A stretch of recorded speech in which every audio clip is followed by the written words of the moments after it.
ये खुली किताब जो लेके मसीह आ रहा है, वो देख इसके हाथ में रहा है। बाइबल पढ़िए और निकाल और समझिए, ये किताब वो एक सातवें दूत को दे रहा है कि वो दूत इसमें से प्रचार करे ताकि खुदा का सारा गुप्त मनोरथ खुल जाए। तो इसका मतलब अगर किताब चाहिए पहले पुनरुत्थान में जाने के लिए, तो सातवें दूत का एड्रेस मालूम होना चाहिए भाई। इसमें यह मालूम होना अति आवश्यक, आवश्यक नहीं अति आवश्यक है कि यह सातवां दूत है कौन, इसका एड्रेस क्या है।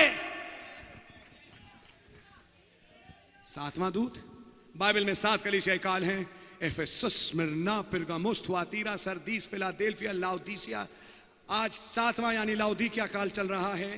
पहले काल का दूत संत पौलुस, दूसरे काल का दूत इरेनियस, तीसरे का मार्टिन, चौथे का कोलंबा, पांचवें का लूथर, मार्टिन लूथर, छठे का जॉन वेस्ली, और अब 7वें का 7वां दूत।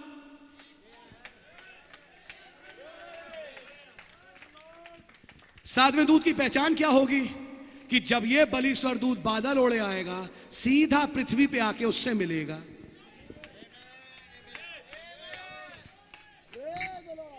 क्या यह घटना हो चुकी? आप इस बादल को देखिए। क्या भाई लाइफ मैगजीन की फोटोग्राफ दिखा सकते हैं जो ओरिजिनल हुई? पता नहीं यहां कितने देख पाए, लेकिन जो नहीं देख सकते खड़े होकर देख सकते हैं। आप में से कई जानते हैं इस तस्वीर को, हो सकता है कुछ ना जानते हो। मई 17, 1963 के इश्यू में यह बादल छपा, ऐसे छपा था, इस तरह से, इसी तरीके से छपा, यह बताने के लिए कि एक बड़ा विचित्र बादल है। विचित्रता इसकी यह है कि यह बादल एरिज़ोना में अमेरिका में आया 28 फरवरी को।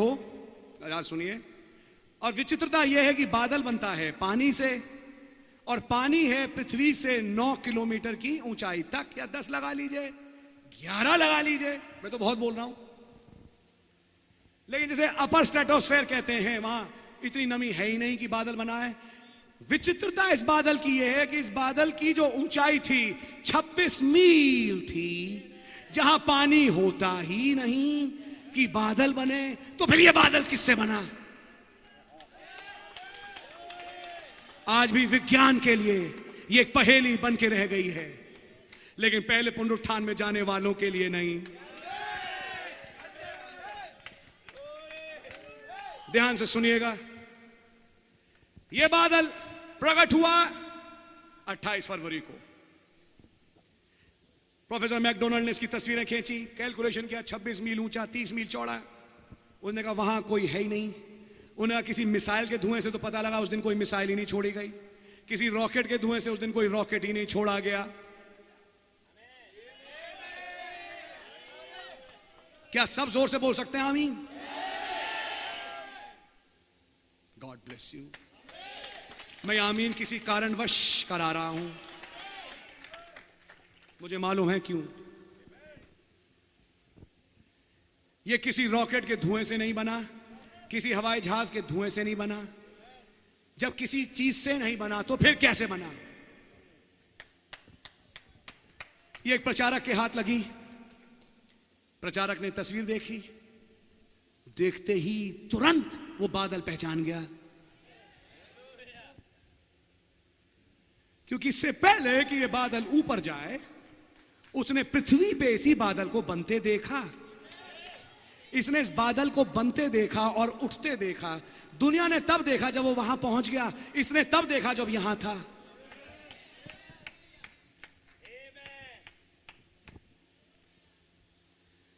दो साल के बाद 1965 में इसी तस्वीर का जो ओरिजिनल ब्लो आउट है ब्लैक एंड व्हाइट का, जो भाई दिखा रहे थे, इनके पास दिया गया। इन्होंने तस्वीर को देखा, पवित्र आत्मा ने इनसे कहा तू गलत देख रहा है तस्वीर को, तस्वीर मोड़। और जब इन्होंने तस्वीर सीधे हाथ मोड़ी तो ये थी वो तस्वीर। आप वो फोटोग्राफ दिखाइए।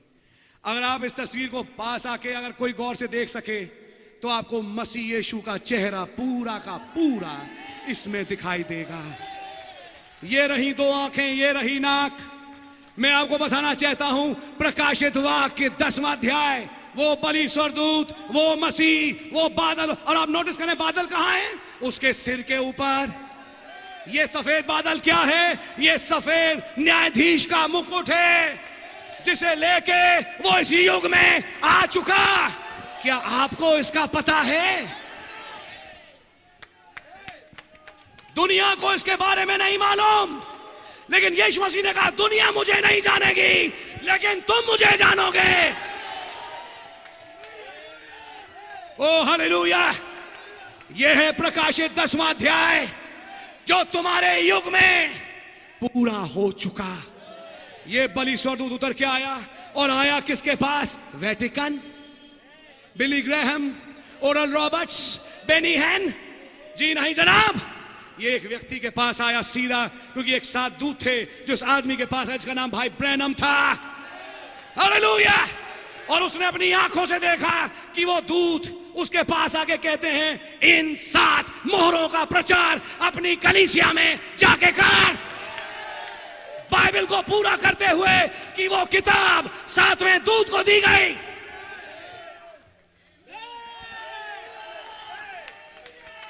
अगर अब भी फैसला नहीं बनता जय मसीह की, मैं आपकी मदद कर नहीं पाऊंगा, लेकिन याद रखना रोज़े हशर के दिन खड़ा हूंगा सामने, ये बताने के लिए मैंने तुम्हें बताने में कम अक्सर छोड़ी नहीं। इसलिए अगर भाई और बहनों, अगर कोई दो चित्ता है तो आज फैसला ले ले। ये घटना पूरी हो चुकी बादल वाली। उसने देखा 7 दूत पास में खड़े हुए, अलौकिक तौर से उससे कहा कि तू इस पुस्तक का प्रचार कर। उन्होंने अपनी आंखों से देखा, हर दूत धुआं बना, फिर 7 दूत धुआं बन के एक दूसरे में मिल गए, और उन्हें पृथ्वी पे एक धुएं का बादल देखा। फिर वो धुएं का बादल उठ के आसमान गया। तब साइंस ने उसकी तस्वीर ली। आप लोग हैं मेरे साथ? ये क्या है? मनगढ़ंत कहानी? जी नहीं, प्रकाशित 10। हमें यह भी मालूम है फिर वो 7वां दूत कौन है, और हमें किसके पास जाना है उस पुस्तक को लेने के लिए। वो 7वां दूत बलि दूत नहीं है, बलि दूत तो मसीह यीशु है, लेकिन 7वां दूत वो संदेश जो बलि दूत लाया उसका प्रचार करने आया। खुदा उनका नाम मुबारक हो। और जब उस 7वें दूत ने इसका प्रचार करना चालू किया, दुनिया में कई उसके दोस्त बने, कई दुश्मन बने, कोई प्रॉब्लम नहीं। यीशु मसीह तब तक अच्छा गिना गया जब तक चंगाई करता था, लेकिन जिस दिन कहना चालू किया मैं और मेरा पिता एक है, जो मनुष्य के पुत्र के मांस को खाता उसके लहू को पीता, उस दिन से 70 छोड़ गए, भीड़ छोड़ गई। और वो तब 12 से कहता तुम भी छोड़ के जाना चाहते हो, जाओ। तब पतरस जो चुना हुआ था कहा किसके पास जाए, क्योंकि अनंत जीवन की बातें तेरे ही पास हैं। भाइयों और बहनों, अगर उकाब हो गए, अगर बीज हो गए, आज ये आवाज सुन लीजिए कि वो 7वां दूत कौन था। इसका जवाब इंटरनेट नहीं देगा, इसका जवाब बाइबल देगी।